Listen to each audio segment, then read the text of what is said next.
അപ്പോൾ എല്ലാവർക്കും പുതിയൊരു വീഡിയോയിലേക്ക് സ്വാഗതം. ഇന്നത്തെ വീഡിയോയിൽ ഇത് 2011 മോഡൽ 2011 ഓഗസ്റ്റ് ബജാജിൻ്റെ ഡിസ്കവറാണ് നമ്മളിന്ന് ഓണർഷിപ്പ് റിവ്യൂവിന് കൊണ്ടുവന്നിരിക്കുന്നത്. 2011 എന്ന് പറയുമ്പോൾ ഇതിപ്പോൾ 2024, ഏകദേശം 13 വർഷത്തോളം വണ്ടിക്ക് പഴക്കമുണ്ട്. 2 കൊല്ലം കഴിഞ്ഞാൽ വണ്ടിക്ക് ടെസ്റ്റ് ആവും. ഇതിപ്പോൾ സെക്കൻഡ് ഓണർഷിപ്പിൽ നിൽക്കുന്ന വണ്ടിയാണ്.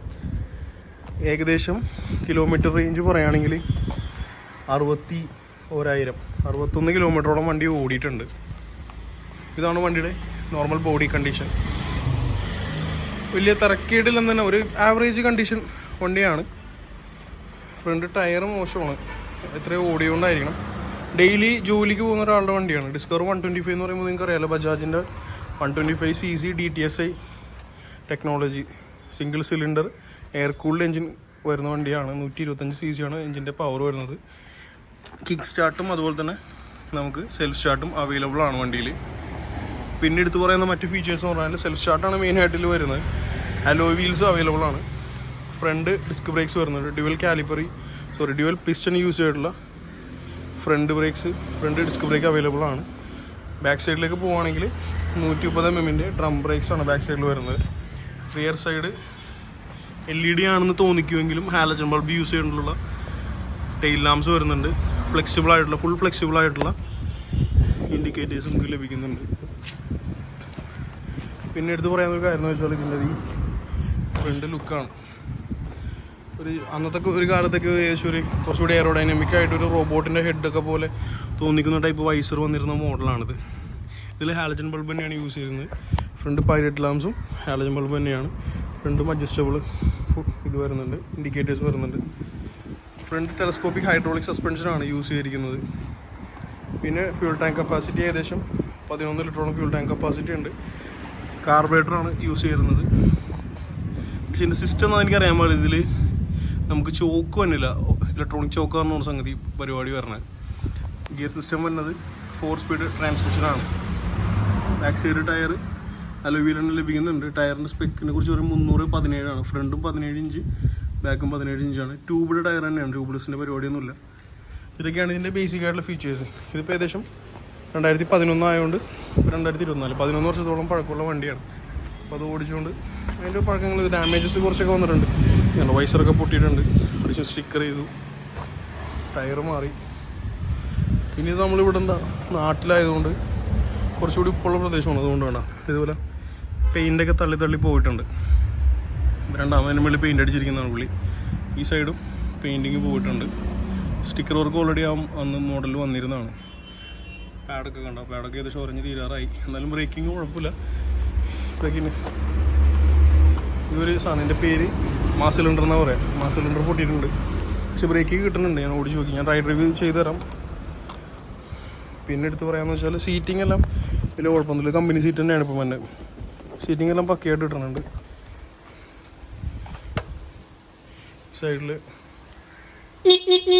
ഫോൺ വർക്ക് ചെയ്യുന്നുണ്ട്. ഇൻഡിക്കേറ്ററൊക്കെ അടിച്ചു പോയി. ഇതൊക്കെ എൻ്റെ അടുത്ത് പറയാവുന്നത്. നമുക്ക് ജസ്റ്റ് ഒന്ന് വണ്ടി ഓടിച്ച് നോക്കിയിട്ട് അതിൻ്റെ ഡീറ്റെയിൽസ് ഷെയർ ചെയ്യാം. ഓടിക്കുമ്പോൾ എന്താണ് ഫീൽ എന്ന് ഞാനൊന്ന് പറഞ്ഞത്. കാരണം സസ്പെൻഷനൊക്കെ ഇപ്പോൾ കണ്ടിട്ട് വലിയ കുഴപ്പമില്ലെന്ന് തോന്നുന്നുണ്ട്. ഫ്രണ്ടും ബാക്കും സസ്പെൻഷൻ, എഞ്ചിനൊന്നും അഴിച്ചിട്ടൊന്നുമില്ല. ബാക്കി ഡീറ്റെയിൽ വണ്ടി ഓടിച്ചാൽ മാത്രമേ അറിയാൻ പറ്റുള്ളൂ. അപ്പോൾ ഞാൻ ജസ്റ്റ് ഒന്ന് ക്യാമറ ഹെൽമെറ്റിൽ സെറ്റ് ചെയ്തിട്ട് വണ്ടി ഓടിച്ചുകൊണ്ട് ബാക്കി കാര്യങ്ങൾ പറയാം. വണ്ടി സ്റ്റാർട്ട് ചെയ്തിട്ടുണ്ട്. ഞാൻ വെയിലത്ത് നിന്ന് ഇത്തിരി നീക്കിയെടുത്തട്ടെ.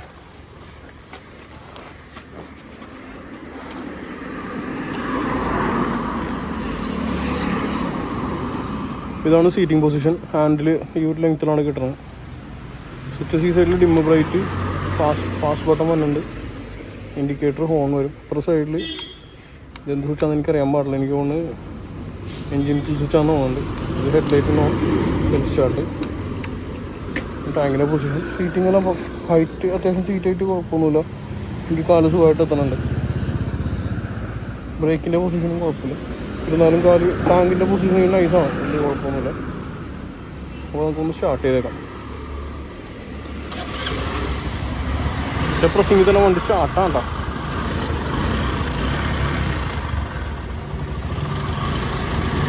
എല്ലാം ഫോർവേഡാണ് ഗിയർ.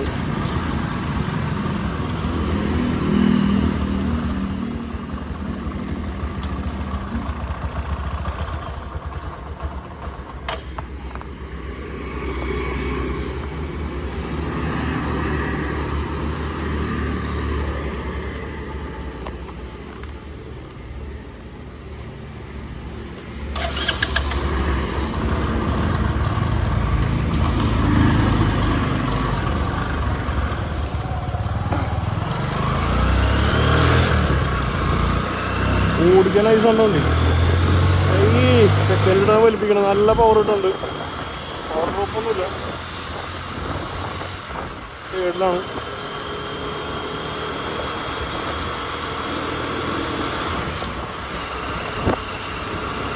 ഫ്രണ്ട് കിടന്ന് ചാടനുണ്ട്. ഫ്രണ്ട് ചാട്ടം ഫീൽ ചെയ്യുന്നുണ്ട്. ഫീൽ ചെയ്യാനല്ല, ഫ്രണ്ട് അത്യാവശ്യം കൈയാണ് നന്നായിട്ട് ചാടണം. എനിക്ക് തോന്നുന്നു ഫ്രണ്ട് ടയർ പറ്റ തീർന്നിരിക്കുകയാണ്. ടയർ തീർന്നിരിക്കുന്നതുകൊണ്ടാണ് ഈ കിടന്ന് ചാടിക്കൊണ്ടിരിക്കുന്നത്. അതിന് 2 ഓപ്ഷൻ വേണ്ടി ചെയ്യാം. ഒന്നില്ലെങ്കിൽ നമ്മൾ കാശൊക്കെ ടയർ മാറ്റണം, അതല്ലെങ്കിൽ എയർ അങ്ങോട്ട് കുറച്ചിട്ടാൽ മതി. എയർ കുറച്ചിട്ട് കഴിഞ്ഞാൽ ചാട്ടം ഒരു കുറയും. നല്ല പവർ കിട്ടണം വണ്ടിക്ക്. വേറെ പവർ ഡ്രോപ്പ് കാര്യങ്ങളൊന്നുമില്ല. 13 വർഷം പഴയ വണ്ടി ഓടിക്കുന്ന ശീലമൊന്നുമില്ല.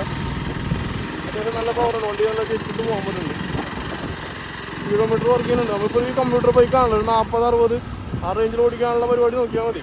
അതിന് മേളിൽ നിന്ന് നോക്കിക്കഴിഞ്ഞാൽ മൈലേജ് കുറയും. അതുപോലെ തന്നെ വണ്ടിയും പൊളിയും. ഏകദേശം ഇത്രയും പഴക്കമുള്ളതുകൊണ്ട് പക്ഷേ ആ ഒരു പഴക്കത്തിൻ്റെ ഫീലില്ല. എനിക്ക് പക്കയാണ്. എനിക്കൊരു രക്ഷയില്ല. നല്ല പെർഫോമൻസ്.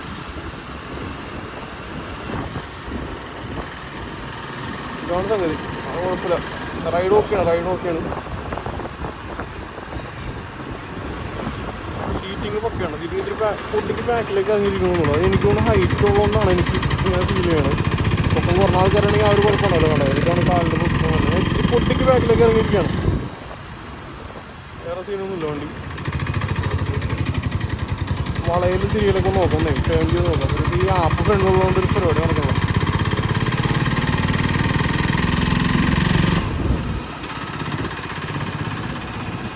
പിന്നെ DTS എഞ്ചിൻ 4 എന്താ പറയുക 125cc DTS എഞ്ചിന് മെയിനായിട്ട് തന്നെ ആ ഒരു നോക്കിങ് പോലെ വരില്ലേ. പക്ഷേ എത്രയും പെട്ടെന്ന് അടുത്ത് ഗിയർ മാറണം. ഗിയർ മാറി എന്നെ ഫ്രീ ആക്കും. ഗിയർ മാറും എന്നെ ഫ്രീ ആക്കും എന്നുള്ളൊരു പരിപാടിയില്ലേ. ആ ഒരു ഫീലിംഗ് ഉണ്ട് കേട്ടോ വണ്ടിക്ക്. ഓടിക്കാൻ കൂളാണ് വണ്ടി. നല്ല പവറുണ്ട്. ഓടിക്കാം. സുഖമായിട്ട് ഓടിക്കാൻ ഫ്രണ്ട് ടയറും കൂടി അവിടെ മാറിക്കഴിഞ്ഞാൽ അടിപൊളിയായിരിക്കും. അതിൻ്റെ ഒരു ജമ്പിങ് ഫീൽ ഇട്ടുണ്ട്. പിന്നെ ഉള്ളിലും ഇപ്പം ഇത്രയും പഴക്കമുള്ള വണ്ടി സാധാരണ ഓടിക്കുമ്പോൾ അതിൻ്റെ ഉള്ളിലെ സാധനങ്ങളൊക്കെ ഈ വൈസറിനകത്ത് സാധനങ്ങളൊക്കെ പൊട്ടിയിട്ട് വരുന്ന ഒച്ചപ്പാട് വരും. ഒരു കലവിലെ സൗണ്ട് വരുള്ളൂ. ഇതിനതൊന്നുമില്ല. നല്ല നീറ്റാണ്. ഫുൾ ഫിറ്റിംഗ് ഒക്കെ പക്കയെന്നാണ്. വലിയ പൊട്ടലിന് ചീറ്റിലൊന്നും ഉള്ളിൽ സംഭവിച്ചിട്ടില്ല. കുഴപ്പമില്ല. ഉഷാറാണ് വണ്ടി. ബാക്ക് ബ്രേക്ക് കുറവാണ്. ചിലപ്പോൾ ടൈറ്റ് ചെയ്താൽ കിട്ടും, അല്ലെങ്കിൽ ബ്രേക്ക് ഷൂ ഒന്ന് മാറേണ്ടി വരും. ഫ്രണ്ട് ബ്രേക്ക് കുഴപ്പമില്ല. ഫ്രണ്ട് ബ്രേക്ക് ഡിസ്ക് ബ്രേക്ക് പ്രശ്നമില്ല. കൂളാണ്. അപ്പോൾ നമുക്ക് ഇവിടെ തിരിക്കാം. ഒറ്റയടിക്ക് തിരിച്ചു നോക്കാം. മുട്ടുത്തി വളക്കാൻ പറ്റുന്നുണ്ട്. ബാക്കിൽ വണ്ടിയൊന്നുമില്ല.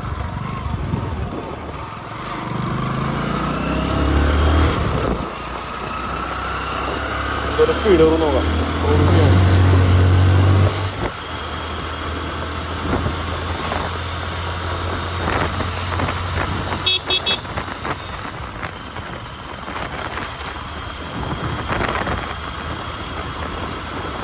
നോയ്സ് രക്ഷ ഉണ്ടാവില്ല. പുഴയായതുകൊണ്ട് പാർട്ടിൽ പോണ കാരണം ഭയങ്കര വിൻഡ് നോയ്സ് ആയിരിക്കുള്ളൂ.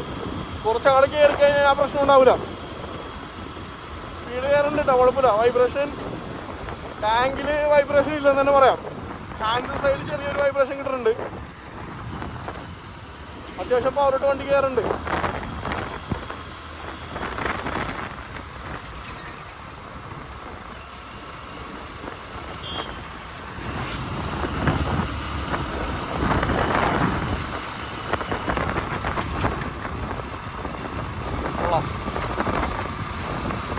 ഗിയർ ഷിഫ്റ്റിങ്ങിനെ കുറിച്ച് നോക്കാം. ഗിയർ ഷിഫ്റ്റിംഗ് അത്ര ടൈറ്റും അല്ല ലൂസും അല്ല. ആ ഒരു മീഡിയം പേസ് ആണ്.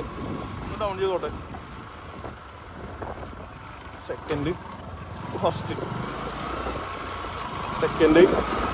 ഷിഫ്റ്റിങ് വെറുതെ പഴം പോലെ ഷിഫ്റ്റ് ആവുന്നുണ്ട്. തേർഡ് ഗിയർ കുഴപ്പമില്ല. കമ്പിയാളുമ്പോൾ അവസ്ഥ. ബാക്ക് സസ്പെൻഷൻ ഓക്കെ ഉണ്ടാവും, ഒരു കുഴപ്പമില്ല. ബാക്ക് പക്ക സസ്പെൻഷൻ. ഫ്രണ്ട് ആ ഒരു ചെറിയ ജമ്പിങ് ഉണ്ട്. അത് ടയറങ്ങ് മാറി ഒരു 1200 കൊടുത്ത് ടയർ മാറിക്കഴിഞ്ഞാൽ വണ്ടി പക്കയായി. വേറെ കുഴപ്പമൊന്നുമില്ല.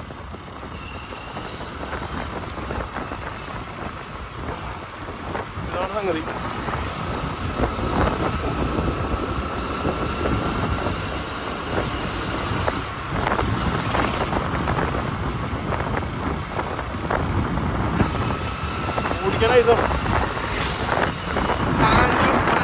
അടിപൊളിയാണ്. കൈ ഇങ്ങോട്ട് കയറ്റിയിട്ടേ ഈ വാറൻ്റ് വരുമല്ലോ, വാറൻ്റിൻ്റെ തൊട്ടിപ്പുറത്തേക്ക് ആക്കി അങ്ങ് പിടിച്ചാൽ മതി.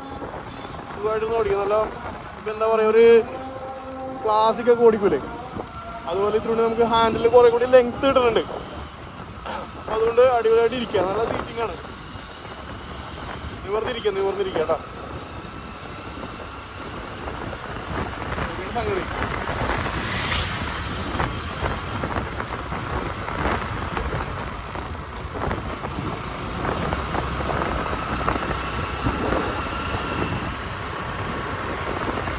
ഈ വണ്ടി ഇതാണ് വണ്ടിയുടെ റിവ്യൂ. 13 വർഷമായെങ്കിലും 13 വർഷത്തെ പഴക്കം അങ്ങോട്ട് ഫീൽ ചെയ്യണില്ല. എൻജിൻ സൈഡ് ഓക്കെയാണ്. പിന്നെ പ്രായത്തിൻ്റെതായ കുറച്ച് ചാവല്യങ്ങൾ ഉണ്ട്, അത്രേ ഉള്ളൂ. അപ്പോൾ ഓക്കെ, വീഡിയോ കണ്ടതിൽ എന്തായാലും നന്ദി. നമുക്കപ്പോൾ അടുത്ത വീഡിയോയിൽ വീണ്ടും കാണാം. ഇതുപോലെ സെക്കൻഡ് വണ്ടിയുള്ള വീഡിയോ നമ്മൾ ഇട്ട് തുടങ്ങുകയാണ് ഇന്നോട്ട്. അപ്പോൾ നിങ്ങളുടെ അഭിപ്രായങ്ങളും നിർദ്ദേശങ്ങളും എന്തായാലും കമൻറ്റ് ചെയ്ത് അറിയിക്കുക. ഓക്കെ, പുതിയതായിട്ട് വീഡിയോ കാണുന്ന എല്ലാവരും നമ്മുടെ ചാനൽ സബ്സ്ക്രൈബ് ചെയ്ത് നമ്മൾ കൂടെ കൂടുക. പുതിയ വണ്ടി ആയിക്കോട്ടെ പഴയ വണ്ടി ആയിക്കോട്ടെ, നമ്മൾ എല്ലാ ദിവസവും പുതിയ വീഡിയോസ് അപ്ഡേറ്റ് ചെയ്യുന്നതാണ്. അപ്പോൾ thank you so much. By.